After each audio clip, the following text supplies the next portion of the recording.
Hey, this is Keegan Russell, your host of the Sports Authority Gurus podcast. We're only a few episodes into this brand new podcast, but I am super excited to be bringing you another episode today.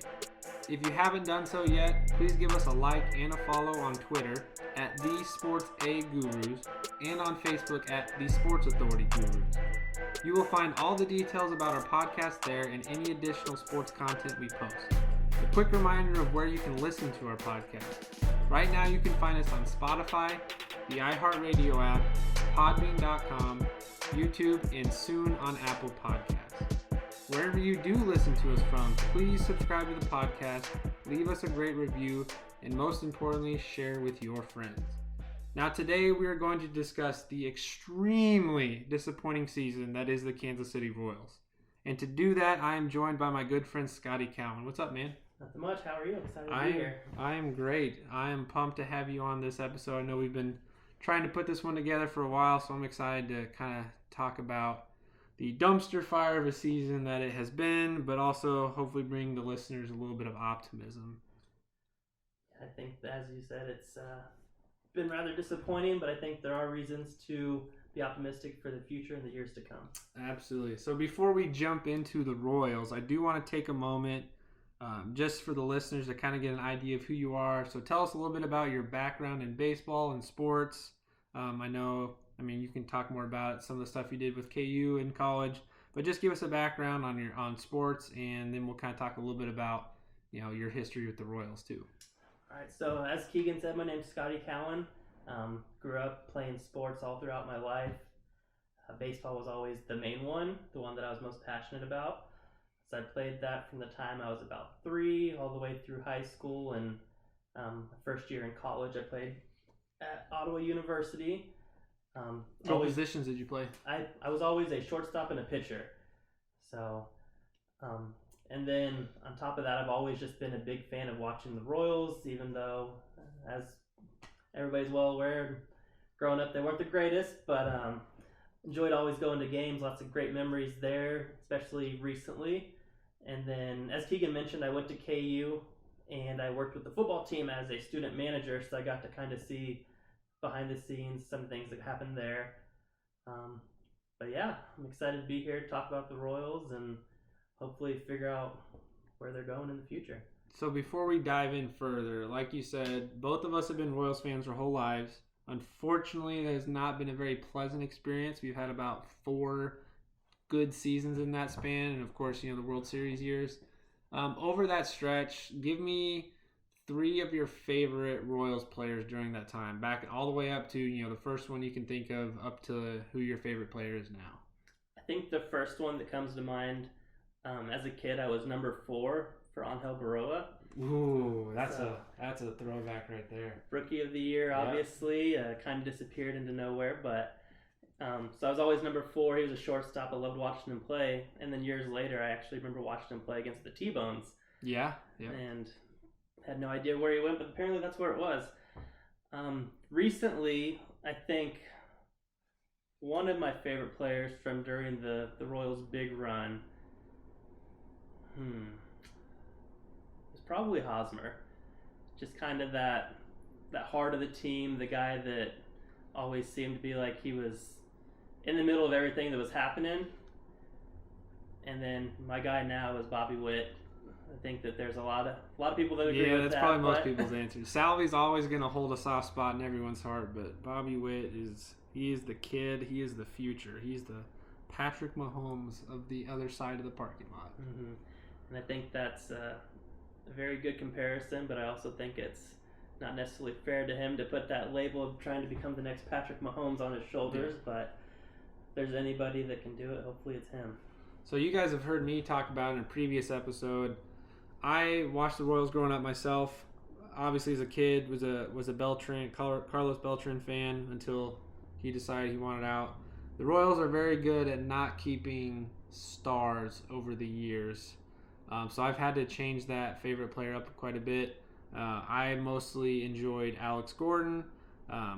Mostly, again, because my favorite number growing up was number 4, and he was number 4. But I also played a lot of outfield when I played baseball, so he was one I identified with the most. it was kind of sad to see his regression happen so quickly at the end of it. But he was probably my favorite player growing up, and of course, right now watching Bobby Witt is fantastic. There's a lot of young talent on this team that we're going to get into to keep folks excited about. So let's kind of jump in. We're going to start this with looking back at the preseason expectations. So we're going to look at the Pacoda projections for the Royals at the start of the year, what the roster was looking like coming to the season, what were the expectations, and then transition to where are we right now. So to start off, their over-under projections were about 69, which is pretty low. As you know, last year they won 74 games, so that's lower. However, Pacoda had them hitting the over on that, and they thought they had enough talent to somewhat even back out at 74. And I think I saw them as high as maybe 80, 82, but most of the national media did not have the Royals being above 500. So coming into the season, I think locally, a lot of fans were hoping for 500, middle of the road, potentially fighting for an extra playoff spot at the end of the year. And of course, it hasn't gone that way. So coming into the season, some of the moves they made, they went out and brought back Zach Greinke, the Royals' favorite from years ago. Not quite the same pitcher now that he has been the last 10 years, but I think bringing him back was a big exciting thing for the fans. Didn't really do much else in the offseason. I know with the strike happening and the shutdown there, we weren't really sure when the offseason was going to pick back up. So really outside of that, they traded Mike Minor for Amir Garrett, basically swapped a rotation guy for a bullpen piece to let the young guys come in. But coming into this year, it was all about the young pitching on the roster and getting the guys in the minor league, those position players that we're going to talk about, working them into the roster so that we could see a blend of veterans with Michael A. Taylor, Benintendi, Merrifield, Perez, Santana, and kind of blend that with some of the young guys. So let's take you back to a moment. At the beginning of the year, what were your expectations for the team? My expectations for the team were, I think, much like yours, where you bring in Zach Greinke, you hope that he can be that guy to help those young pitchers kind of take that next step. And then also just kind of hoping that as a whole, a lot of the guys that had great years last year could replicate that coming into this season. Obviously, Salvi hitting 48 home runs probably wasn't going to happen again, but I mean, somewhere close to that, somewhere in the mid-30s would be great. And then just with them adding the extra playoff spot, the wild card this year, hoping that maybe come trade deadline, you're at least trying to make a decision of do you want to go for it or kind of what step do you want to take at that point. And then even just kind of going back with the Pacoda, even the years that the Royals were 14 and 15, 16, all those years, it seemed like they always outperformed those projections and expectations nationally. So kind of just hoping they would do that again this year, but up to this point, it's going to take a lot for them to to find a way to do that now. Yeah, I'm with you there on preseason expectations. I didn't think they'd get to 80 wins. As much as people want to talk about the Central Division being down, I actually thought the Central Division as a whole was better than they were getting credit for. Yeah, most of the teams you would consider being in a rebuild. Cleveland traded off a lot of pieces, so it looked like they were going to be rebuilding, and as we'll get into, that's not the case right now. They're outperforming themselves. So I didn't have much high optimism from a team perspective as far as win-losses. I also saw it more as this is a chance to blend in that young talent, see what they can do at the major league level, and hopefully progress as the season went along. So last year, the Royals started out hot, which doesn't usually happen. The Royals typically struggle April, May most every year. They've had a few outlier seasons where they started off hot and then fizzled out in May. The Royals have been one of the worst teams in May for the last 15 years. And for whatever reason, they get to May and they can't pull it out. So last year, I think they started off at one point like 15-8 or somewhere. They were top 5 in the American League for quite a while and then fizzled out. This year, it's just been loss after loss after loss. We've had at least 3 times this year of a 4 to 5 game losing streak, which is hard to do even when you're intentionally losing. We got so bad at one point that the 3-20 Reds surpassed us for win totals, and we were in last place. At the time of this recording, we are a half game above last place with the Athletics, but we're 20 games below 500. Clearly, this season is going absolutely nowhere. A couple stats to throw at you. Right now, the Royals team batting average is about 240, which isn't terrible. They're in the bottom 10 in the league, but overall, batting average for the year across Major League Baseball is still somewhat down. So that statistic itself isn't that bad, but they're only averaging 3.82 runs a game, which puts them in the bottom 3 in the league. So they're 27th out of 30th right now as far as average runs per game. So when you're not scoring runs, you're clearly not going to win. And then when you flip side, defense and pitching wise, the Royals have the second worst ERA in the league at 5.17. And to make it even worse than that, their starters ERA, so this includes 7 starting pitchers. 7 starting pitchers, their team starting ERA is 5.8, which is the worst in baseball. So not only have they been struggling to score runs, they're also getting a lot of runs against them. So they've really had no chance. So kind of just give me your perspective on how things have progressed the last few months and how they find themselves at the bottom of the league in most every category. Yeah. So I think even just looking back to opening day, there was a lot of optimism. They brought up Bobby Witt to start the season. It was, here's the future. We have the guys back from last year. Gets a big hit in the 8th inning to win against Cleveland. And it felt like we were just going to go. And then fast forward to now, and things have changed a lot. Obviously, you're not going to win a lot of games when you can't score runs and you're giving them up. Mm-hmm. It seems like there's been a lot of times where pitchers just can't find the strike zone. So as much as we're losing games, at times it feels like we're beating ourselves. Just kind of not doing the fundamentals, throwing strikes, making those routine plays, just trying to find a way to get a run in when things aren't going well. So I think more than anything, it's just trying to shore that up and take it one game at a time, just trying to piece some things together, and at this point just looking forward to trying to get better for next year. Yeah, so baseball, we kind of consider it, some people would say it's a 4-phase sport, some people say it's a 3-phase. We're going to look at this as a 3-phase sport, primarily pitching, defense, and offense. Mm-hmm. And for whatever reason with the Royals, they cannot get 3, let alone 2 of the 3 phases at the same time. They'll go out and they'll lose a game 11-10 because their offense is knocking the snot out of the ball, but then their defense is giving up errors and their pitching is allowing 4 to 5 home run in the game. I cannot comprehend how inconsistent they've been. They've got a lot of talent. We're gonna look at the pitching staff here. A lot of young guys, which are uber talented, but just so inconsistent. And for whatever reason, they'll go one game that looks great, and you're like, okay, we might be able to put 2 games together. And then the very next day, they lose 8-0 after putting up 6 runs the night before, and they go hitless, or they'll strike out a dozen times. So, is there anything that you can point to about the team itself? Like, why are they struggling to do the fun? Like, it's easy to talk about fundamentals being important and doing it. It's another thing to go out and do it. So, is there anything you can point to suggest why they're struggling so much with the fundamentals? Like, I mean, like you said, they can't find the strike zone.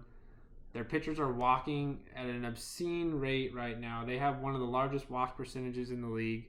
Young guys, veteran guys, all of them. There's really no consistency in the pitching staff. Brad Keller's been the most consistent, and he's been beat up lately. Bullpen's been terrible for the most part. You got a few bright spots here and there. But and on the offensive side, it seems like we're striking out at a high rate too. Now, at the time of this, the offense has improved over the last few weeks, and we're seeing the bats start to warm up. But there's still been a lot of strikeouts, and I'm just thinking, is there anything you could point to about the team that's causing them to be so fundamentally unsound? I don't know if there's one thing I can necessarily point to, but I think a lot of it, comes down to some of those veteran presences in the lineup. The Whit Merrifield, the Salvi Perez, the Carlos Santana, just getting off to such slow starts. Those are kind of, especially like Salvi and Whit Merrifield, they've been cornerstones of the Royals organization for years now. Guys that you expect, he was nicknamed Two-Hit Whit. You expect him to hit 300, steal 25 plus bases, and it just didn't happen right out of the gate. He was hitting the ball hard, kind of unlucky, and then Salvi kind of the same thing, just struggling.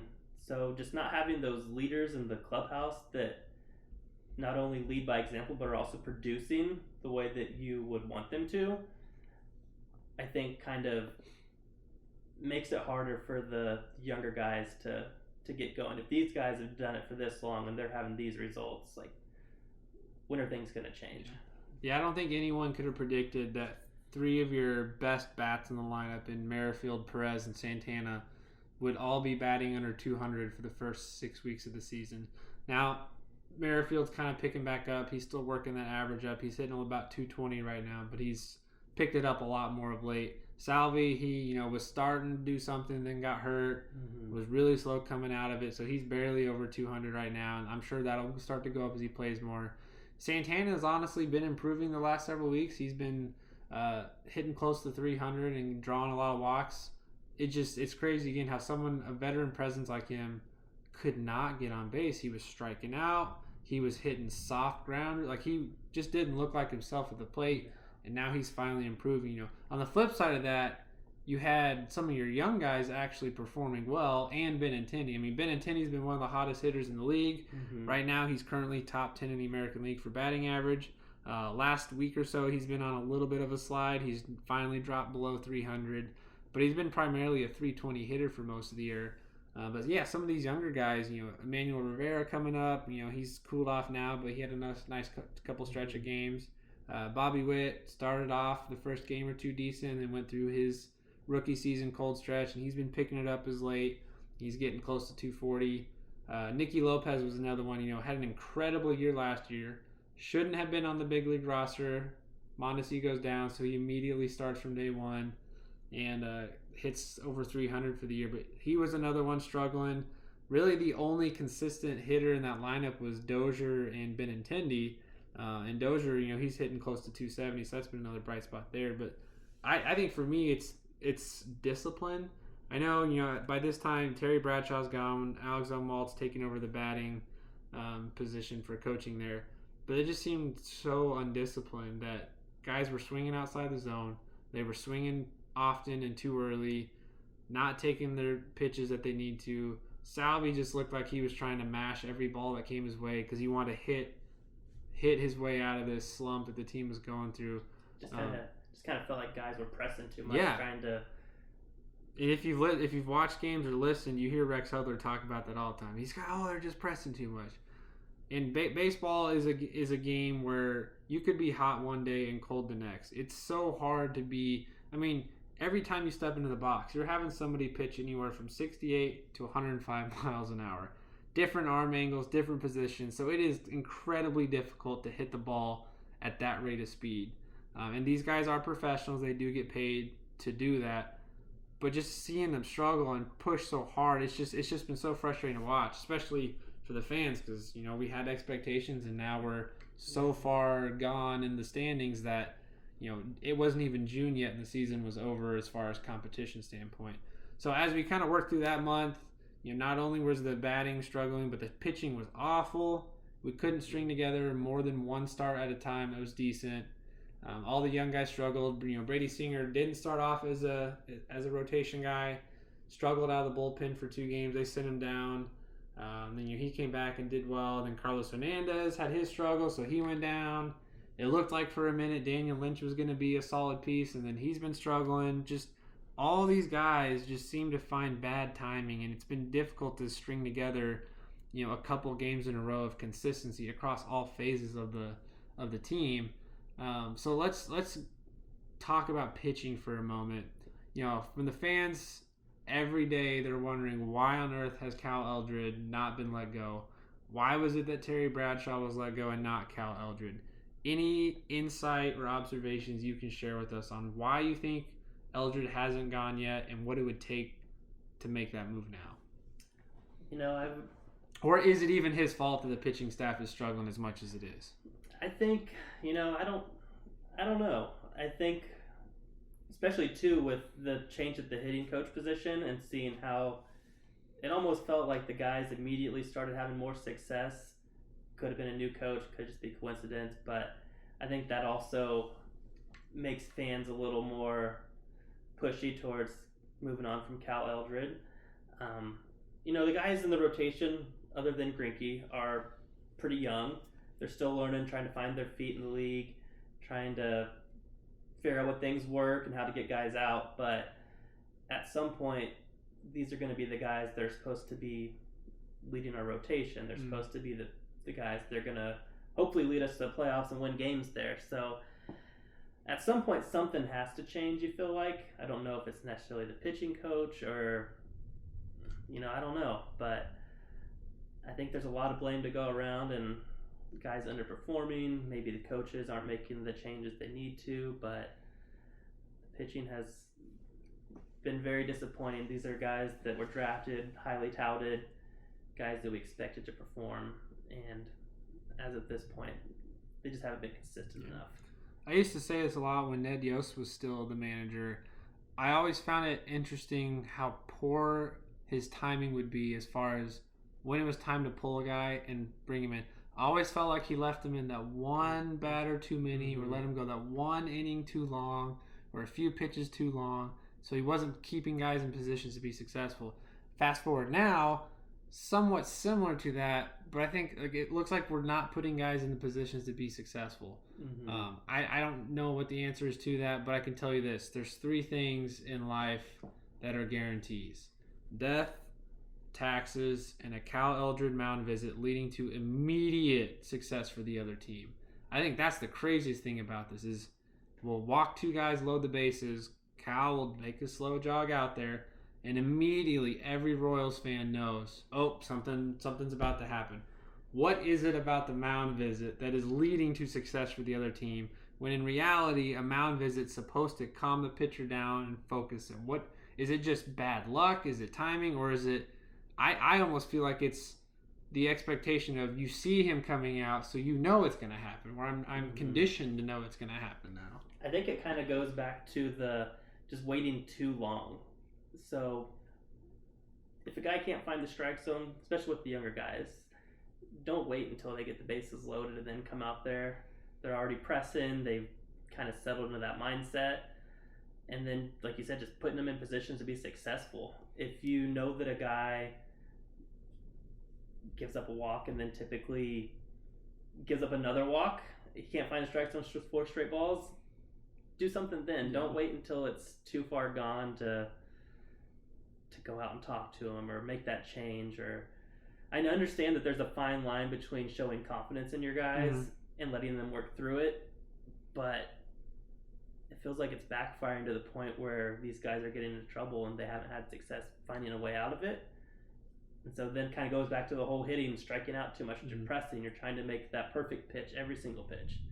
And you can't do that. And I can understand from a fan's perspective, we want instant gratification. We want success now. We want to see the development happening now. The managers, they'll always tell you, well, these guys aren't going to learn how to get out of a jam unless they get out of a jam. So I understand the development side of we need to leave him in there because he's got to figure out how to fight through it.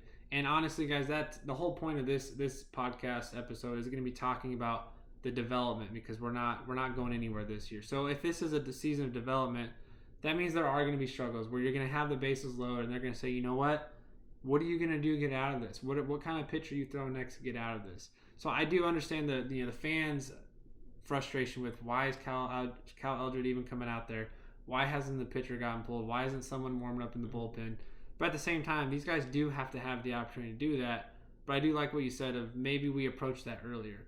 You know, the other side that fans don't see a lot is there are rule changes now. There is less mound visits they can make because they want to speed the game up, and there's less visits the catcher can make. So that to me says the Royals have been slow to adjust on how do we communicate with the pitcher when things are going poorly. How do we correct that? You know, is that Salvi's leadership? Is that teaching a guy like MJ Melendez who's young to learn how to put together a better pitching game plan? I don't know what that answer is. Of course, every batter that steps up to the plate has a different game plan.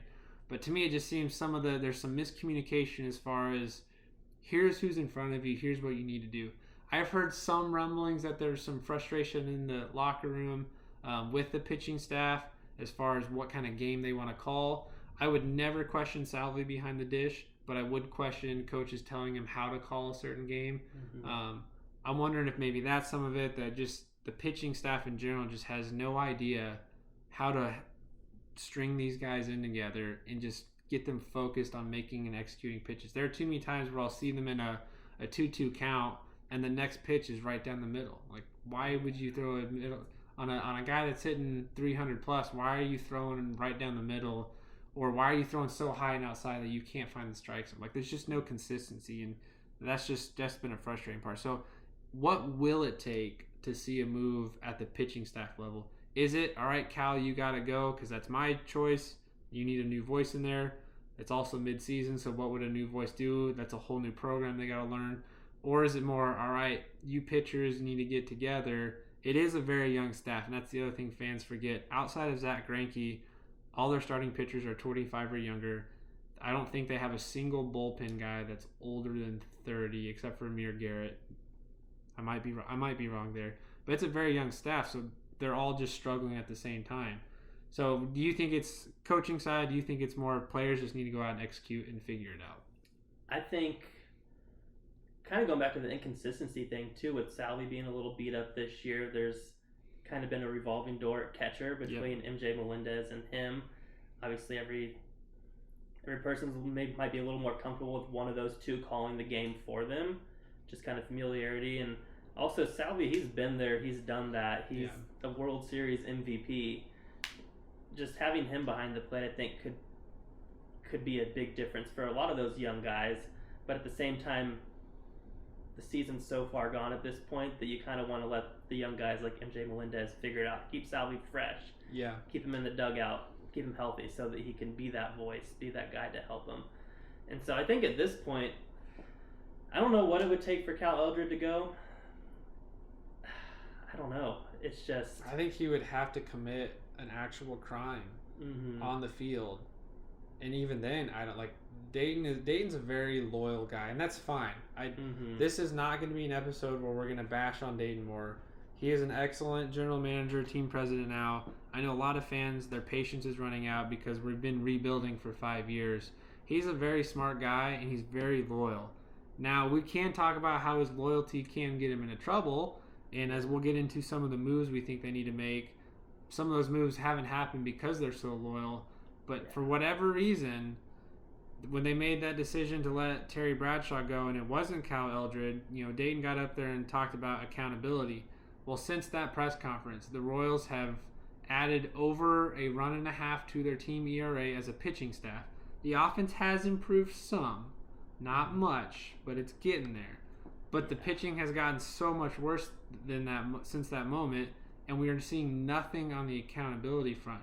We've seen a few minor tweaks as far as bullpen pieces moving around, rotation guys kind of transitioning here and there. We've had a few decent starts in between, but overall, that inconsistency is still there. So I think it's got to be a new voice in the dugout, but that may not happen until the end of the year. Again, the season's not going anywhere, so why make that transition now?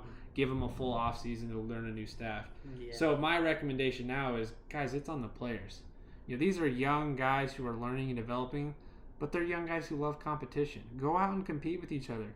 Be the guy who says, you know what, I'm not giving up the lead tonight. I'm going to go out there and pitch a shutout. And then convince the next guy to do that. Be competitive with each other. Baseball, I think, is one of the few sports that the competition piece is so attractive.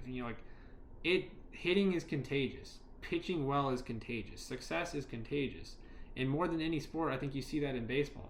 So go out there and be disciplined. Pitch with some conviction. Find the strike zone. Trust your stuff. And just go out there and pitch. I mean, at the end of the day, we can hate Cal Eldred as much as we want. He's not going out there and making the pitches. He might be calling the wrong pitches for his guys. That's a whole other thing. But you, the pitcher, still have to make that pitch. Yeah, so and even though you joked about how every time he goes out there, something bad's about to happen. Well, he's not the one that got him in that position. So that's true. It's up to the pitchers to kind of find a way to avoid getting in those bases loaded with nobody out, walking two guys in a row situations, and it's also up to them to figure out how to get out of them. Yeah. So that's enough on the negative side of what's going on. Let's speak for a few moments about some of the bright spots.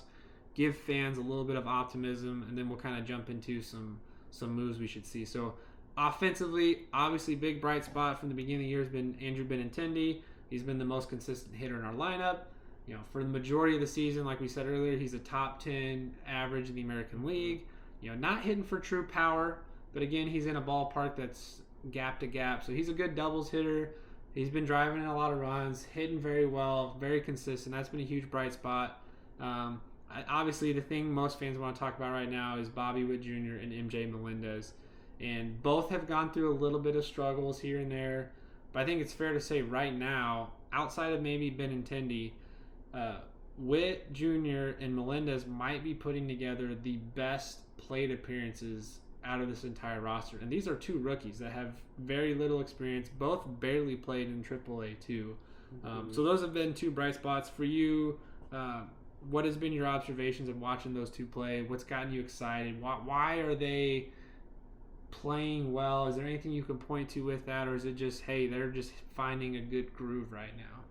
I think it kind of goes back to the 14, 15, 16 Royals. Those guys grew up in the farm system, a lot of them together, were successful in the minor leagues. They won games together.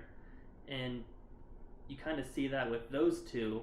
They had a lot of success. I mean, short-lived careers in the minors, especially for Witt, but they had success down there. They won games. They produced. They did well, and they had the expectations for themselves to do the same up here.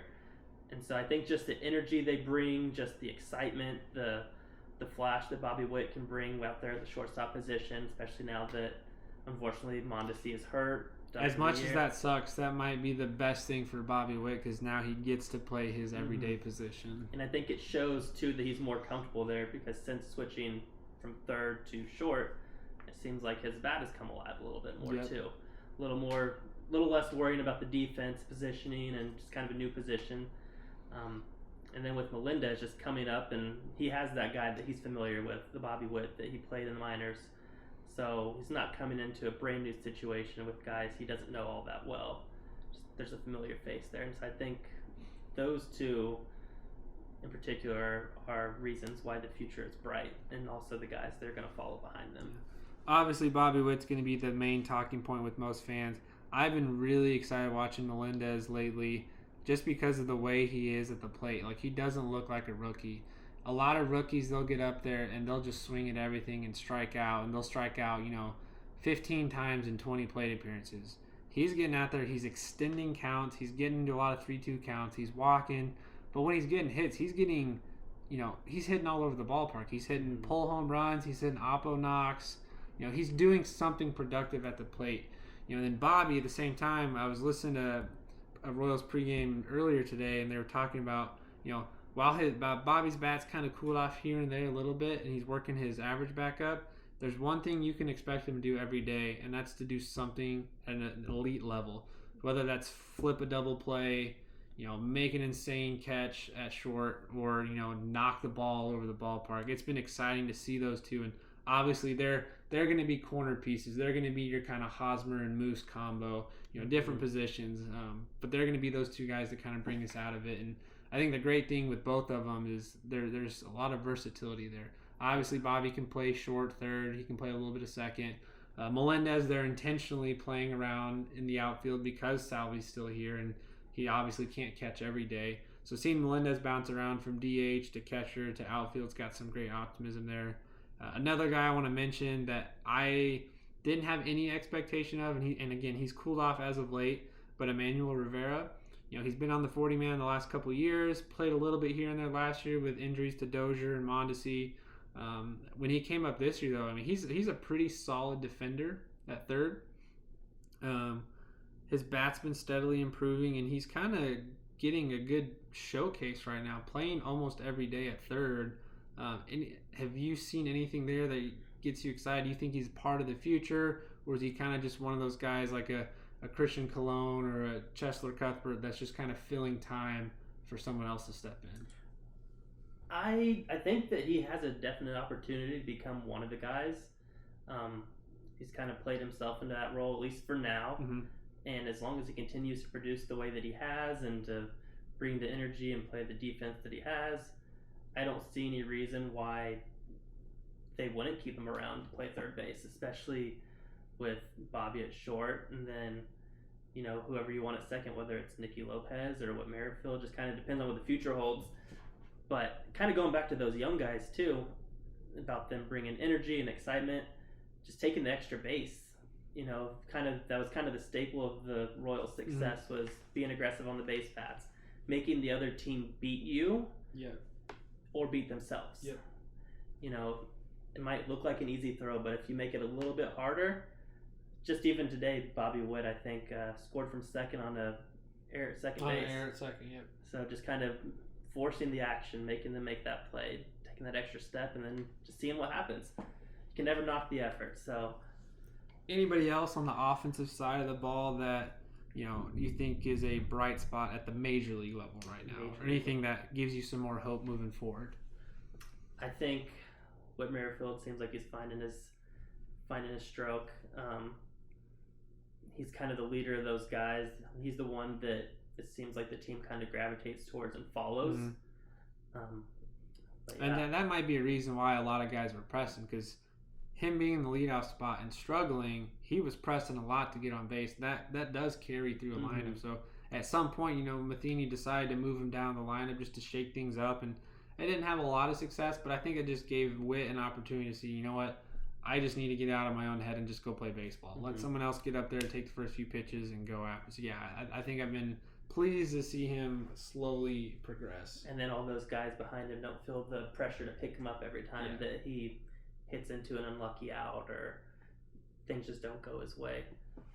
So let's take a look at the pitching staff now. Like I said, it's been a horrendous year from a pitching perspective overall. There have been a few occasions of bright spots here. From a fan nostalgic standpoint, again, it is exciting to see Zach Greinke back in the Royals uniform. Completely different pitcher from where he was back in 2009. Doesn't have the same velocity at all anymore, but he's very creative with his pitches. He's still got one of the nastiest curveballs at 65 miles an hour. He would throw it 40 miles an hour if he could get it to the plate every time. So that's been exciting to see. He's currently on a rehab assignment, should be back within the next week. But really, the pitching staff as a whole has been bad. I mean, Brady Singer, when he came back up, had a decent 3-start stretch. He had a shutout first time. He's honestly probably the best pitcher we have right now. Jonathan Heasley, who got an opportunity because another young pitcher, Carlos Hernandez, has struggled. Heasley's been putting together a couple nice stints lately. Just pitched today. Didn't go very deep in the game. He hasn't really been able to do that yet, but he's slowly improving. So a little bit of a bright spot there. Bullpen, really nothing exciting there. Staumont and Barlow have been consistent. Barlow's clearly the best bullpen piece on the team and best trade candidate, which we'll get into. I guess there is an interesting story. I gotta look up his name. Was it Jose Cuas? I don't know how you say his last name.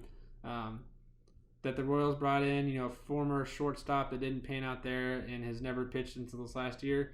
He's actually been a nice bright spot to see, but I don't think there's really anything on the bullpen side that gets me excited or feeling optimistic. But out of the pitching staff, is there any optimism you're feeling right now? Obviously, they need to continue to develop, and we need to see some consistency there, which is why it's been a struggle to be excited. But anything there that makes you feel good about the future? I think there's lots of reasons to be optimistic about the pitching. Like you said, they're all really young. They've all shown those bright spots. So now it just kind of comes down to stringing together 2 or 3 starts. You can't expect to go out there and have your best stuff every time you go. But being able to give your team a chance to win every 5th day, knowing that that's your job. Giving up, just trying to limit the damage, work your way out of those situations where you might have the bases loaded, and instead of giving up 3 runs, you might just give up 1, and just trying to limit damage. But they all seem to have shown bright spots, moments where they have had success, moments where they are giving their team a chance to win, and now it just comes down to them maturing and taking that next step and taking that success from 5 days ago and trying to remember it and do it again. Yeah, it's all about building some confidence and consistency moving forward. And I think too, sorry to cut you off there, but also looking at the guy in front of you, if they're having success, now it's your job to not be the one that messes that up. Get past that torch and kind of that competition piece within the team, within the clubhouse, not necessarily just with the team on the other side of the lines. So, a little bit of optimism there. Let's kind of look at the state of the Royals right now. So again, 20 games below 500, dead last in the division, almost last in the American League. You know, right now the Central Division as a whole is looking at the standings. They are 14 games out of first place in the division. And in the league, they are currently 24 and a half games behind. So they're clearly going nowhere. Wild card standings, the Royals are honestly only 12 games back, which isn't that much. There's a fighting chance. Right now they're listed at less than 1% chance to make it to the World Series. That's still a chance. So they have an opportunity to do something there. They'd have to string out they'd have to go 25-10 for me to feel any sort of confidence. So with that being said, you know, we're going to start entering trade talk season here pretty quickly, and we've got a list of candidates going there. So let's start looking at moves they need to make. And for those listening, we're going to try and do this from two ways. We do want to identify what the fans want and the fans' perspective, but then we also want to try and take the fan hat off for a minute and look at it through the eyes of Dayton Moore and JJ Picoult and think about strategically where the Royals need to go moving forward. What kind of moves should we make? And that might mean some emotionally tough decisions to make and move on from players that typically we wouldn't. So let's look at trade candidates. Right now, the two biggest trade candidates are going to be Scott Barlow and Andrew Benintendi. Probably the two guys that could make the most impact on a team looking to make it to the playoffs. Benintendi is a great bat to plug in the lineup anywhere in the lineup. Take your corner outfield spot. He did win a Gold Glove last year, so his defense is pretty solid. That's an easy no-brainer for most teams. Scott Barlow, really the only piece in the bullpen that's been consistent. Could easily slide in. Everybody needs another bullpen piece. Josh Staumont, another guy you could throw in there for a bullpen arm. You know, from the position players, obviously you got Hunter Dozier could get moved. Michael A. Taylor would be another good defensive outfielder for a team to take on that needs some depth. Nicky Lopez, with his versatility, could be a nice utility infielder. With Merrifield, of course, he's been a hot trade topic for years now, and Dayton just hasn't moved on from him. Obviously, everyone's piece they want to see moved is Carlos Santana, mostly because he's been struggling this year. But, guys, it is incredibly difficult to move a sub-200 batting average guy that's making $20 million a year and convince a team that that's what they need. So if he gets moved, one, you're getting nothing in return, but he may not get moved because that's a lot of money. Unless the Royals are willing to eat it or they're willing to just DFA him and move on, it's probably unlikely he gets moved unless it's a part of a bigger package. So other guys that have also been talked about, Brad Keller's been a name coming up lately because he still is under team control. He's younger, could be a fourth, fifth option for another team. Clearly, moves need to be made.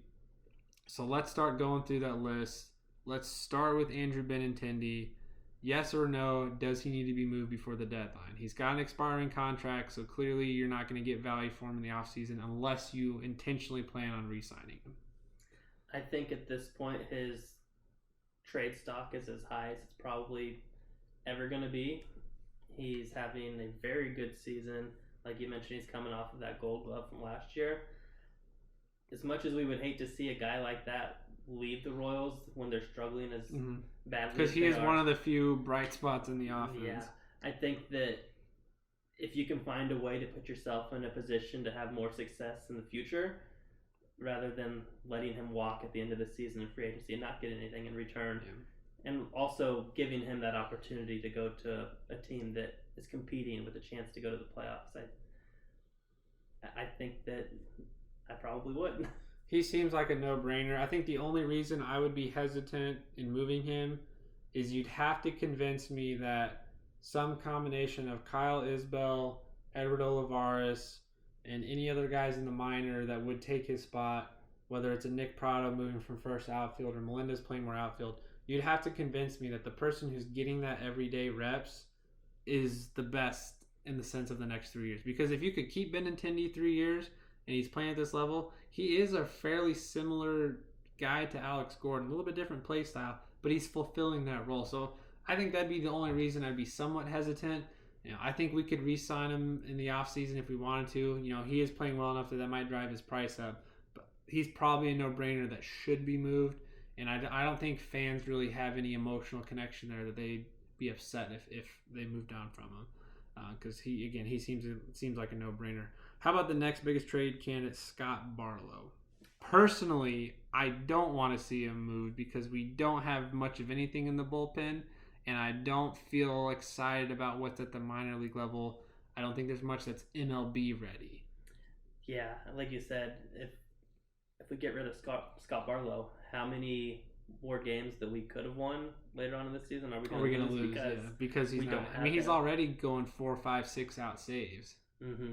But also, just looking at playoff baseball, starters are going far fewer innings than in years past. And it all comes down to a bullpen game. So if a guy like Scott Barlow is available and I'm a team that is trying to make the playoffs, why wouldn't you want him? Like your fan favorite team, the Atlanta Braves. Like the Atlanta Braves, yeah. Why wouldn't you want a guy like that to help bridge that gap between the 6th, 7th, 8th, and 9th innings to secure that win? So I think with Scott Barlow, it all comes down to if the price is right, which is kind of an easy way to cop out of answering the question, but I wouldn't be upset if they kept him. But I'm also not saying you gotta trade him because he could be a part of the future, but he could also bring in 2 pieces that might help too. So it all just comes down to how much do you see him helping in the future versus what you could get back. Yeah. And I would say just about the same thing about Stallmont. Stallmont's got a little less trade value, but pretty similar. High primetime reliever that can pitch in high intensity situations. Mm-hmm. How about a guy that would be a little hard to see moved on, but how about Brad Keller? I don't know about Brad Keller. He's kind of been as much as you can say the most consistent one in our rotation, which isn't saying much at this point in the season, but he's still young though. He's under club control.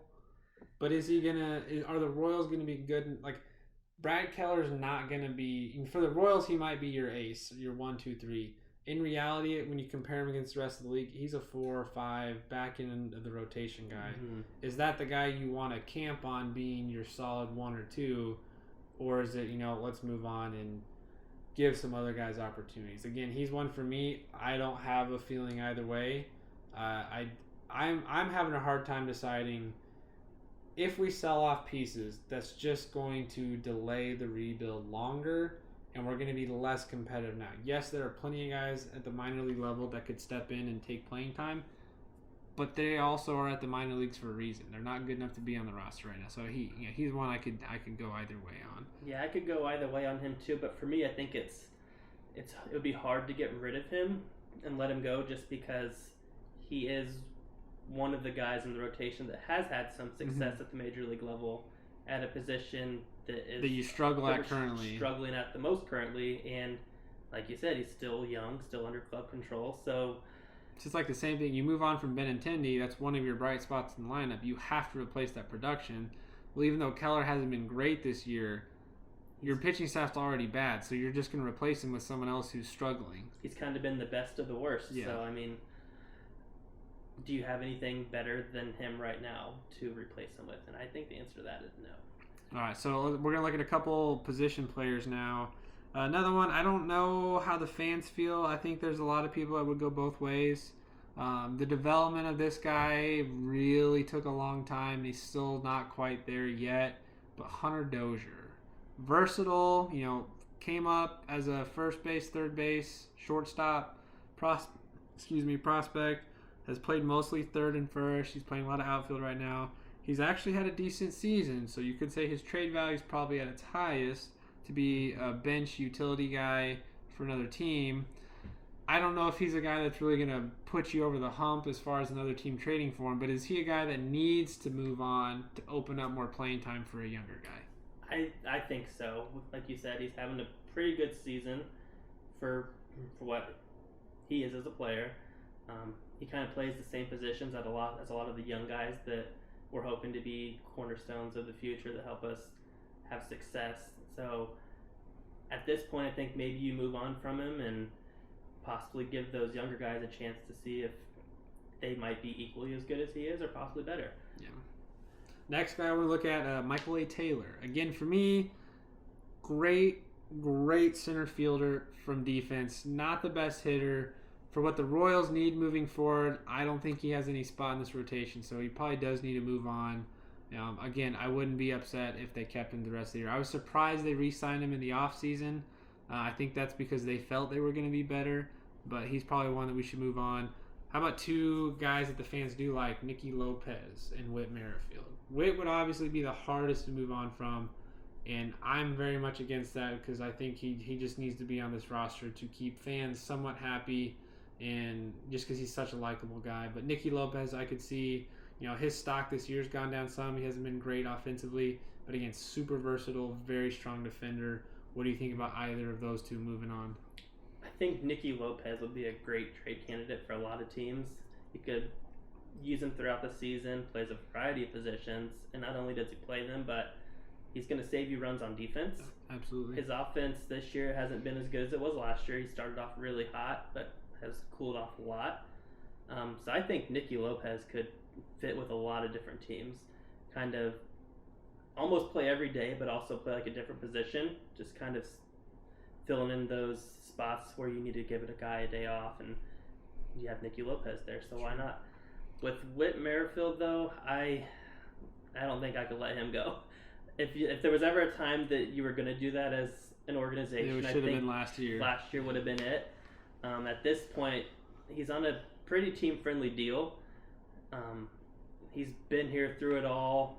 I think at this point, as long as he's okay with being here and he hasn't asked to leave, I think you got to keep him and let him see the rebuild happen. And I think those are the only two scenarios I would be okay with. Either he asks for the trade because he wants to go contend somewhere else, or you get a team who's like giving you more than what your current asking price is. And I know the Royals have had a high asking price for Whit, which tells you how much they value him as a leader in the clubhouse. I think he's still a part of the future. He's probably got 1-2 more decent years left.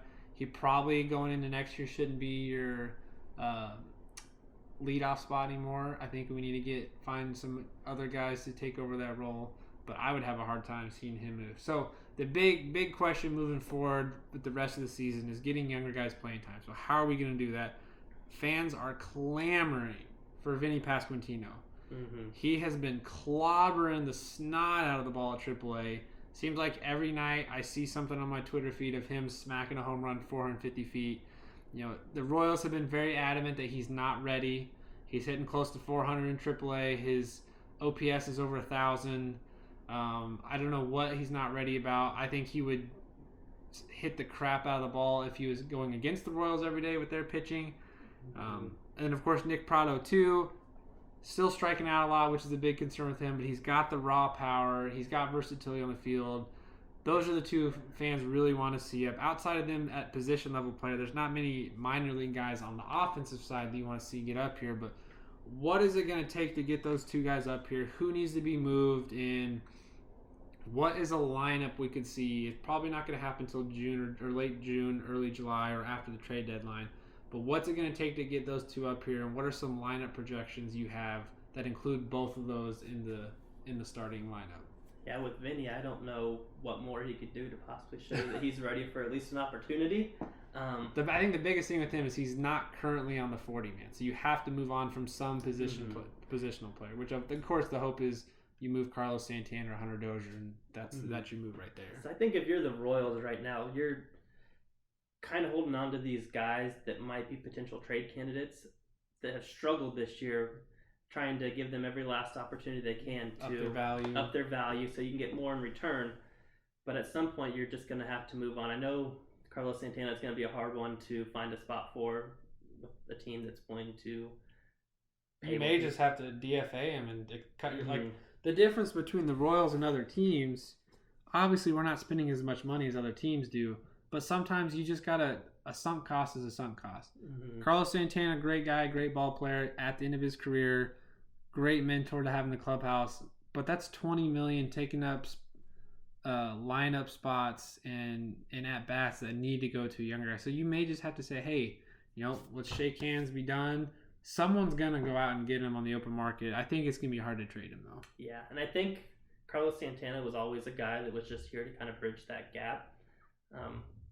And I think that gap is shrinking pretty quickly. Yeah.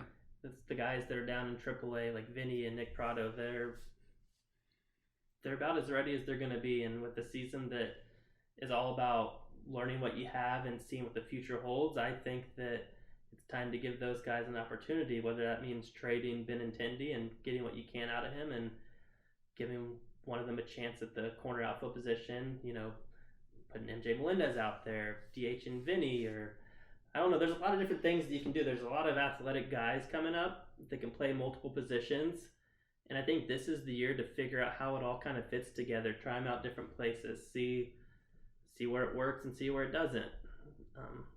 Can't lose many more games than we already have. Yeah. So another guy I didn't mention, but again, clear-cut, obvious answer, but I don't think it's going to happen because they just love him for some reason. Ryan O'Hearn. Terrible when he's in the starting lineup. Awful. But he's been a very solid pinch hitter. He's gotten several pinch hits and home runs this year to win games.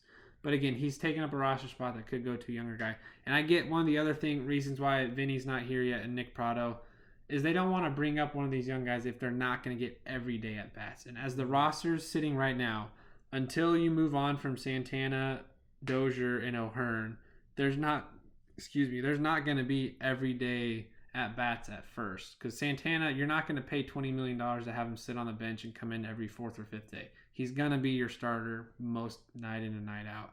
And it's hard to make that rotation between him and Melendez and Prado and Vinny all at the DH spot. So let's assume everyone is healthy. Mm-hmm. Give me your best 1 through 9 lineup that the Royals could bring out come July, August. And this is, not including Mondesi because he's done for the year. I'm talking like Edward Olivares is back and healthy. Everyone else on the current Major League roster is good. Anyone that's not out for the season, basically. Okay. So is this assuming some of those guys are being traded? This is you give me your projection based on what you think is going to happen. I guess you could do it two-part. What you would like to see and what you think realistically is going to happen. Okay, I'll do the same. Okay, I'll just kind of go around the diamond. I won't do a batting order. Yeah, it doesn't have to be specific order. Obviously, Salvi at catcher. He's Salvi. You can't move on from him. Yeah. I would like to see Nick Prado at first. He's been a great defender in the minors. He's a guy that's supposed to be the guy, so why not give him a chance? Whit Merrifield seems like he's always more comfortable at second base, so why not put him there with Bobby at short? And I really like Emmanuel Rivera, and I want to see what he has. This is the year to find out. And then some combination of Kyle Isbell maybe in the outfield with maybe you try MJ Melendez out there and see how that goes. And then Vinny DH. Missing an outfielder here.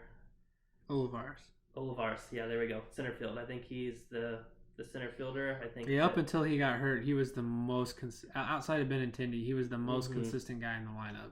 Yes, I think that he's a guy that is part of the future. He can be part of the present, and I think that he can make an impact both offensively and defensively while playing center field. But I think maybe seeing if MJ Melendez can play in the outfield, and if not, then maybe you try Prado, and I don't know. There's a lot of versatility there.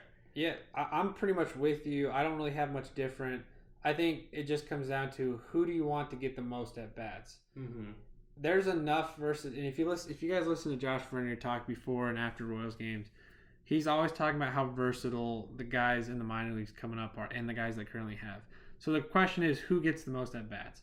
I think obviously Salvi and Whit are going to be Whit Merrifield and then Bobby Witt Jr. Those are the three that you're going to get the most at bats to on a day in and day out basis, and they are in your lineup every day.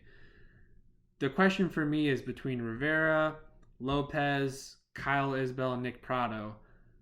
Are those all everyday guys? I think, Isbell is probably your third to fourth outfielder. I think you could rotate with him. Lopez, I don't have a problem being in every day because he's so solid defensively. But I could see him playing, 4 times a week, and then on the days you're not having Rivera at third, he plays third.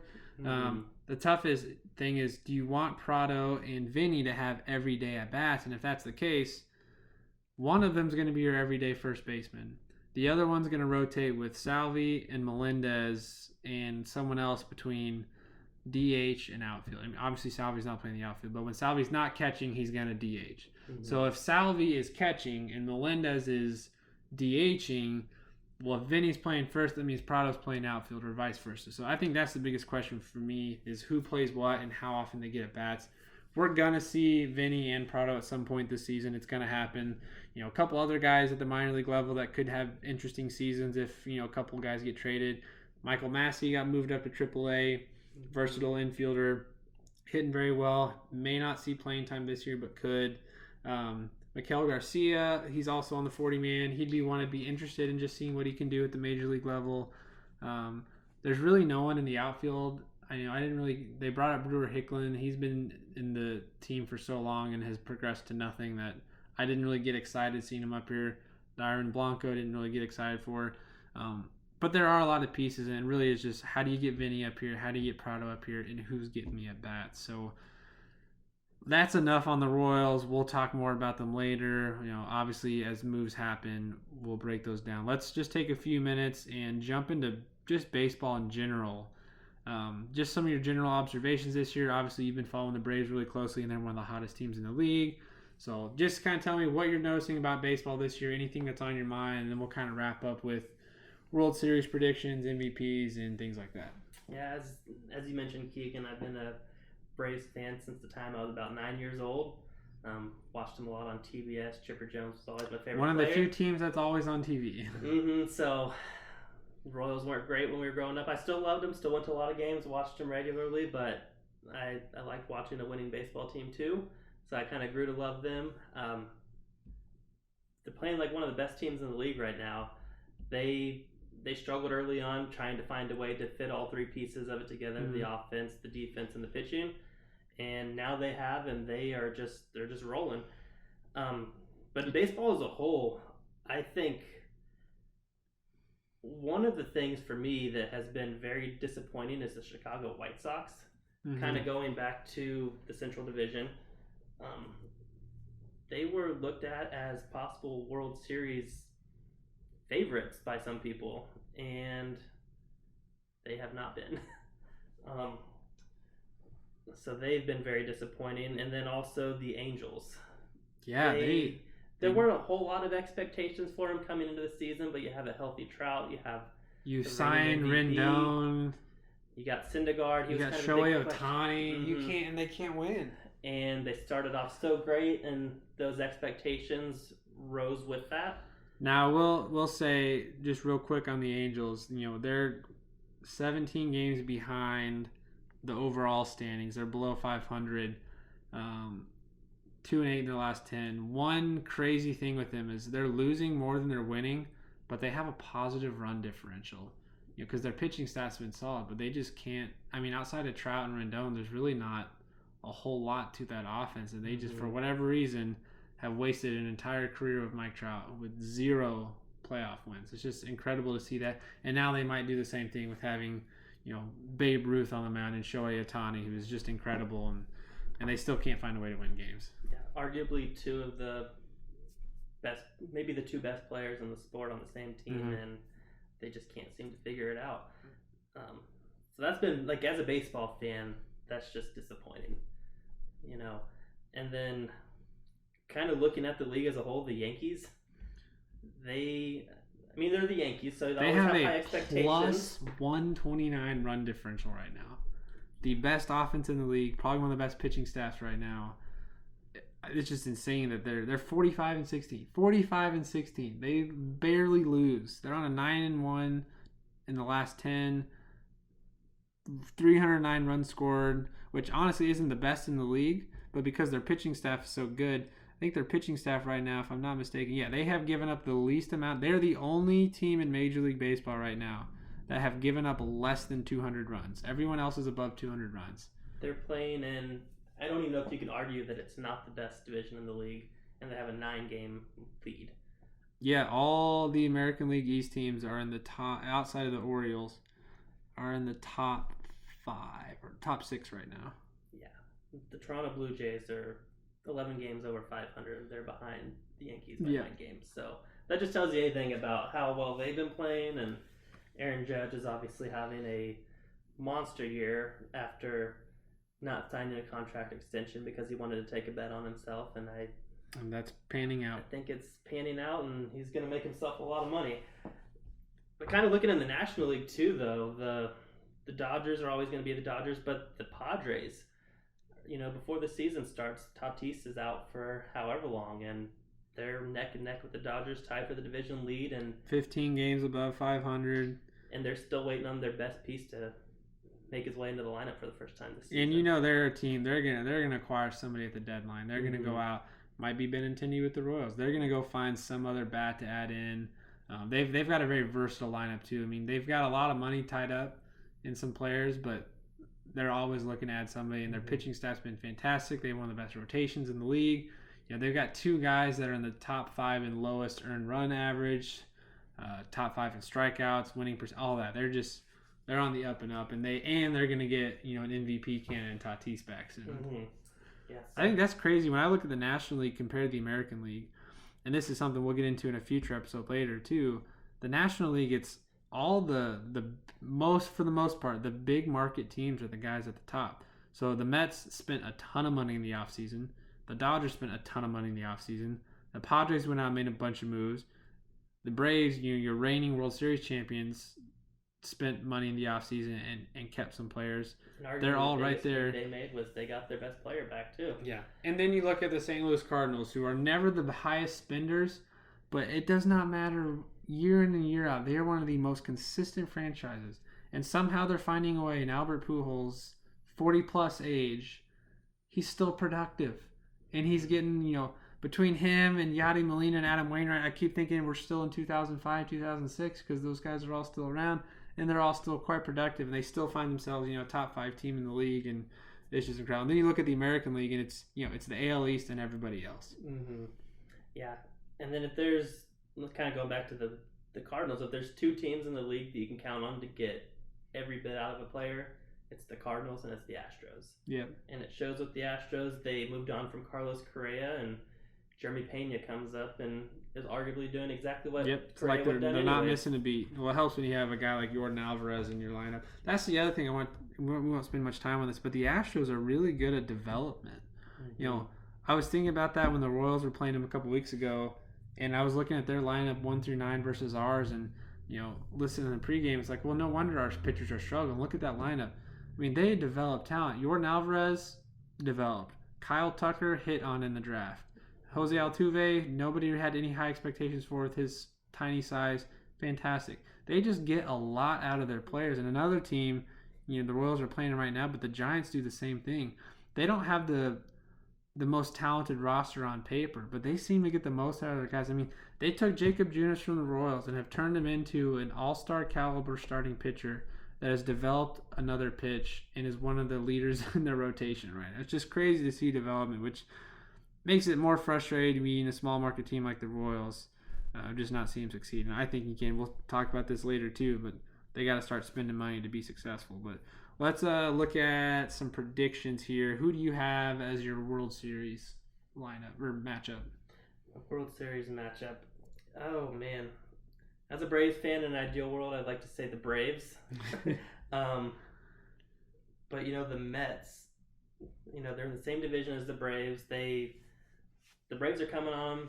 They've won 13 in a row at this point in time, but they don't have their 2 best players right now. At some point they're going to get Max Scherzer back, and Jacob deGrom, hopefully he can stay healthy, is going to come back too, and those might be 2 of the top 5 pitchers in baseball. So I think that the Mets, out of the NL, and I honestly think the Yankees. I think it might end up being a New York matchup, and that'd be something. Mm-hmm. I don't see anybody in the league that can slow down the Yankees at this point, and they're going to somehow find another unnecessary bat to acquire at the deadline that they don't need, and they'll have a 1 through 9 lineup that can all hit 30+ home runs. And they'll have a guy coming off the bench that could start on any other team. So they've got the money to spend, and I think that this is the time that they need to spend it. So started off as great as they have, and so I could see an all New York matchup, but secretly I'm hoping that the Braves find a way to do it again. I've got Yankees Dodgers mostly because they have the 2 highest run differentials, and I think they're just way ahead. But I mean, honestly, the National League, you've got a 6-team race between the Mets, Dodgers, Padres, Cardinals, Braves, Giants. Maybe throw the Brewers in there or the Phillies. I think on the American League side, it's pretty much the Yankees, Astros, or Jays. I think I'd be shocked if anyone else gets up there.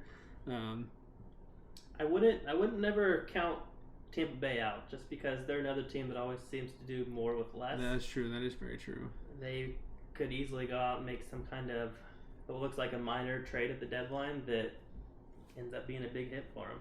Yeah. So, but I'm with you though. I think that the Yankees and the Blue Jays are the 2 teams out of that division too. So last baseball question for you. It seems like it's probably a 2-man race for MVP right now between Ohtani and Aaron Judge. Do you think it's going to one of those 2, or is there someone else out there that is more deserving right now? I think as long as Aaron Judge can stay healthy and put together a full season, he could cool down considerably, and I think that the numbers that he's got enough lead for it. Yeah, I think that Aaron Judge is the guy as long as he can stay healthy. I think in the NL though, there's a NL MVP. There's a lot of guys. Mookie Betts is coming on late. He kind of caught fire. Paul Goldschmidt is him and Arenado. 2 from the same team, and then Bryce Harper is the only guy on Philly that's kind of kept him afloat. The Dodgers have lots of MVP potential in their lineup. Mm-hmm. Yeah, so I think that the NL is very wide open, whereas, kind of like you said, the AL seems like if Aaron Judge stays healthy, it might be him, and if he doesn't, then Ohtani's probably the guy too. Well, I think that's a good place to kind of wrap up on baseball. This was a lot of fun breaking that down. I'm sure we'll do some more episodes throughout the summer and kind of follow with what the Royals are doing. Let's just real quick talk Chiefs for a moment. Completely different lineup looking to go into the year, completely new offense. Just give me a couple guys that you're excited to watch. I'm just excited to see, maybe not necessarily 2 guys, but just the wide receivers as a whole. Mm-hmm. Obviously, getting that notification that Tyreek Hill had been traded to the Dolphins, that hurt. But how about his latest podcast? What's your thoughts on him throwing the Chiefs under the bus and saying they're withholding his abilities to suppress his stats and get a lower I think that's just bogus. Yeah, I would agree with that. I think they gave him every opportunity. They tried to give him the ball more than maybe they should have. So I think that as a team, the offense could be more balanced. Yeah. Maybe not just where teams have to pick whether you want Tyreek Hill or Travis Kelce to be the guy that day, but now you have more depth, more quality between Juju and some of the guys that they drafted and Scantling, and so I think that just the offense, the receivers as a whole, there's a lot of upside potential and optimism there. And after having some time to get over Tyreek Hill leaving and him also making it a little bit easier to get over it with some of his comments, I'm excited though. But I also think that the whole division got considerably better during the offseason too. Devontae Adams going to Las Vegas and the AFC West is crazy right now. I don't think you can ever count out Patrick Mahomes though, so I think that it's going to be a much tougher division to win this year. But I'm excited to see how it shakes out. I'm going to make one bold prediction now, just so I can say I got in early. I have a very strong feeling by the middle towards the end of the season, Justin Ross is going to somehow work his way up to being our number 2 or number 3, if not number 1. I think the entire league made a huge mistake letting the Chiefs get him. Obviously, he had his injury concerns, so he didn't get drafted. But just the little I've seen from video, he is an incredible athlete, fantastic hands, and could very sneakily find his way into the lineup. So my bold prediction as far as who I'd like to see break out. But again, like you said, I think there's a lot of potential to be a very balanced offense. They've got the most depth they've had at running back in quite a while. Most depth at receiver. Yes, you lose your top end Tyreek Hill, which is a lot to replace. But there were a lot of times during the season you could see Mahomes, if it wasn't Tyreek Hill or Travis Kelce, the plays broke down because the other guys just don't have the same chemistry with him. So this should force Mahomes to build that chemistry with more guys and just kind of see him get more creative. So I'm looking forward to that, and I'm sure we'll talk some more Chiefs soon. So, Scotty, thanks for joining us again today. Great stuff from you. Glad we had you on.